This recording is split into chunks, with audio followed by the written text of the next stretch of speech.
If you primarily shoot with Sony cameras, just don't watch this video. Ignorance is bliss, my friend. Just move on. But if you've invested in one of the new Lumix cameras, well, they basically just turned them into the Miami Heat's big three. So let's go over this firmware update for these three cameras and just cover the things that you actually care about.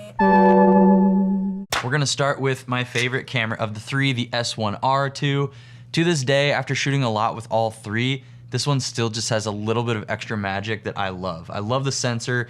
Even though this camera is more prone to overheating, it has the worst battery life performance of the three, but it's just glorious and I love it. It's quirky, which I think is why I gravitate toward it. But this isn't a long-term review, this is firmware updates. So what are the juicy deets? Well, if you own something like this, a Blackmagic video assist tool or the correct Atomos recorders, you can now shoot in Blackmagic RAW externally with this, which is pretty cool for all of you guys out there that want the most flexibility possible in post. Well folks, I just spent about a good 20 minutes trying to get raw data from my Lumix cameras to my Blackmagic recorder, but make sure to update the firmware of your Blackmagic recorder. I'm still just blown away that I'm about to get Blackmagic RAW out of my Lumix cameras. Look how absolutely massive this guy is. It's so beautiful. I just checked the notes here on the firmware update and it says adds raw recording from the S12 and S12E. It does not mention the R. So maybe we're still waiting on a final update from Blackmagic and Lumix to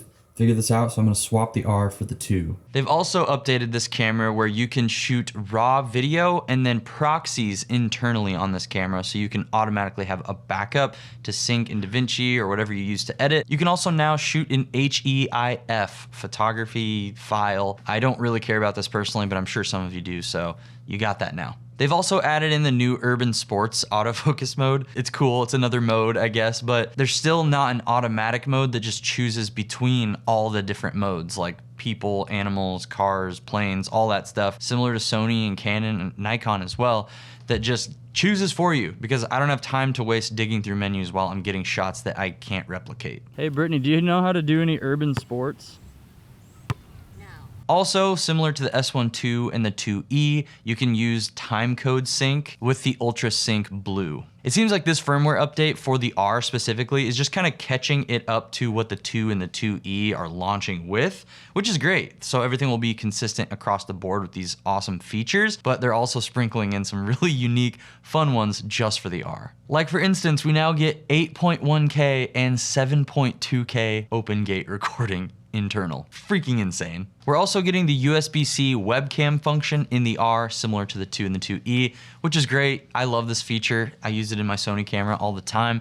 So now I can use it in my Lumix cameras and it looks amazing. I released an Instagram reel about using LUTs with the external webcam functionality, and it works very well. So if you have your own LUTs, or if you want to check out mine in the description, you can program LUTs into your camera to shoot photos, bake into videos, but you can also bake it into your live stream webcam feed.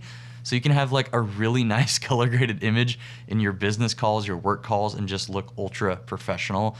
It's pretty dang cool. And the R is also getting the update feature where you can take footage from your SD card, and if you have an SSD plugged into your camera, you can copy it to the SSD all in camera, just like the other two cameras as well. But the biggest update we're getting, and it's coming to all three of these cameras, is the fact that these are getting ARRI C3. This is a paid upgrade. The fact that we are getting this is kind of wild, because when the GH7 was announced that it was gonna have ARRI C3, a lot of us thought it was kind of a gimmick. It's like, okay, the GH7 is feature packed, but it's micro four thirds. A lot of people don't want to do video production with that, even though it's a stellar camera. But the fact that Lumix is pushing this forward in their full frame flagship cameras, I don't even really know like how they're able to do that. I don't know what their partnership entails, but that's freaking sick. So I did a shoot last week in a super hot garage. I shot 8.1K open gate on the R, and then 6 point whatever open gate.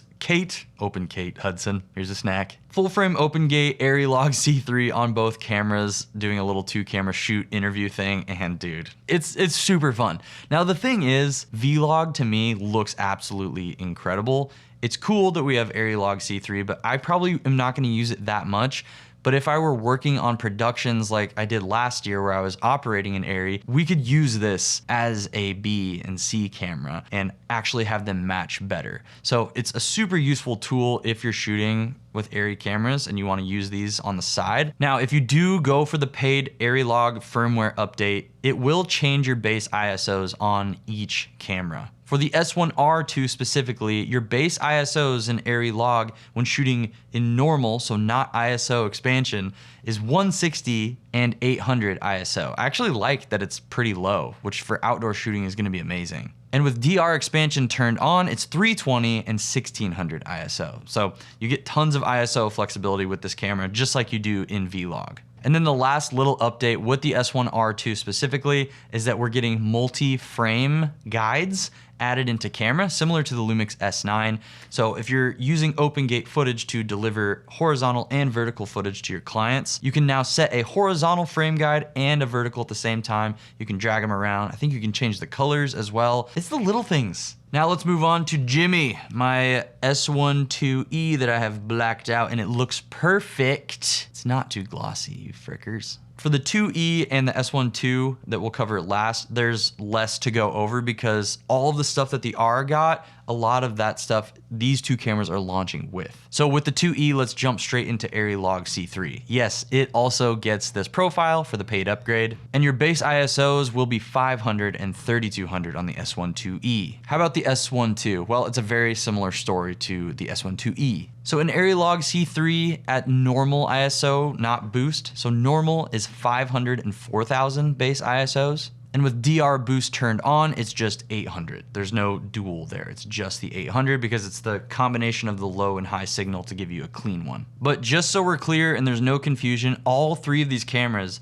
get the raw video output over HDMI. So you can do Blackmagic RAW, ProRes RAW externally, and the proxy recording internally on all three. You get time code, Urban Sports autofocus, the SSD transfer function. All three will have wireless Bluetooth connection with the DJI RS4 Mini. That's all the stuff you need to know. And this firmware update goes live, I'm double checking my notes, June 23rd, so today o'clock at 9 p.m. Eastern, 8 p.m. Central, 7 p.m. Mountain Standard, and 6 p.m. Pacific. And I just really appreciate you guys checking this out. So text me when you get home so I know you're safe. Watch out for deer. Follow me on Instagram for short and dumb stuff like this. And remember that you guys are blessed and loved much more than you might even know. And I love you guys. Bye.